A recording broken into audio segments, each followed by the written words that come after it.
जय हिंद। आज के इस वीडियो में हम लोग सीखने वाले हैं द्विघात समीकरण का विविक्तर हम लोग कैसे ज्ञात करेंगे।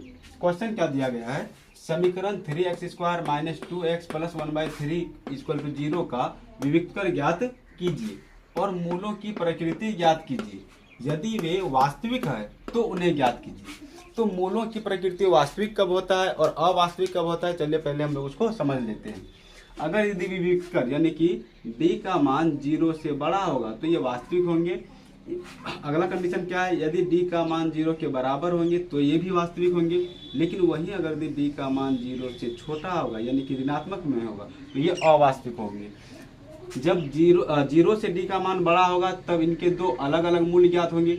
वहीं जब 0 के बराबर होगा d का मान तो इनके दो मूल होंगे और दोनों मूल समान होंगे और इसका तो फिर कोई वास्तविक मूल्य ज्ञात होगा ही नहीं। तो चलिए हम लोग इसको हल करते हैं। तो हम लोग को जो समीकरण दिया गया है तो वो बटे के रूप में है। तो कोई भी समीकरण हो वो बटे के रूप में रहना नहीं चाहिए। ऐसे भी बना सकते हैं लेकिन इससे हम लोग को थोड़ा सा समस्या ज़्यादा झेलना पड़ेगा। तो सबसे पहले इसको हम लोग नॉर्मल रूप में यानी सिंपल रूप में बदल लेते हैं। तो सिंपल रूप में बदलने के लिए जो हम लोग को बटे में दिया गया है, जो संख्या बटे में है वही संख्या से हम लोग सारा में गुना कर देंगे तो ये संख्या खत्म हो जाएगा। तो इसको अगर हम लोग 3 से गुना करेंगे तो 3 × 9x² हो जाएगा। माइनस है तो माइनस, इसको 3 से गुना करेंगे 3 × 2 = 6x हो जाएगा और फिर प्लस इसको 3 से गुना करेंगे तो 3 और 3 खत्म हो जाएगा, बचेगा 1 बराबर में 0 है तो 0। तो यहाँ पर देखिए a का मान 9, b का मान -6 और c का मान 1 दिया गया है। तो सबसे पहले हम लोग विविक्तर ज्ञात कर लेते हैं।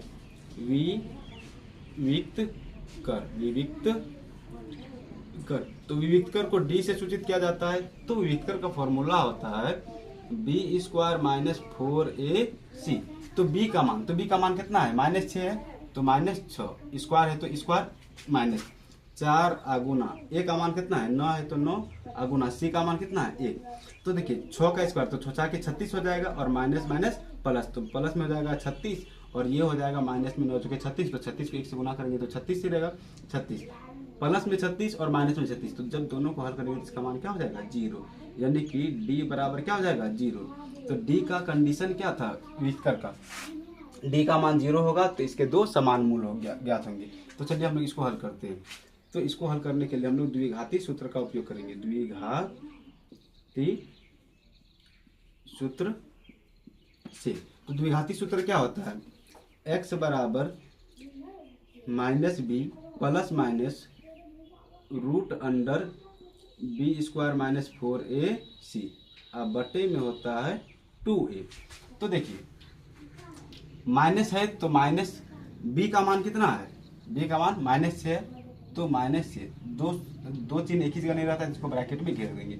इसके बाद माइनस प्लस √b² - 4ac का मान देखिए तो हम लोग पहले से निकाल के रखें कितना है 0, तो यहाँ पर रख देंगे 0 और बटे में क्या हो जाएगा 2a। तो 2 के जगह पर 2 और गुना a का मान कितना है 9 है तो 9 दे देंगे। माइनस माइनस प्लस तो प्लस में हो जाएगा हम लोग का 6 और 0 रूट के अंदर में तो इसका कोई भी मान नहीं ज्ञात होगा तो ये तो ऐसे ही खत्म हो गया। यहाँ पर 9 दूना 18, इसको काटेंगे तो छक्का से एक बार में और 6 दिया 18 यानी कि 1/3। तो हम लोगों का इसका दो मान ज्ञात हो गया 1/3 और 1/3, ये हम लोगों का आंसर आ जाएगा।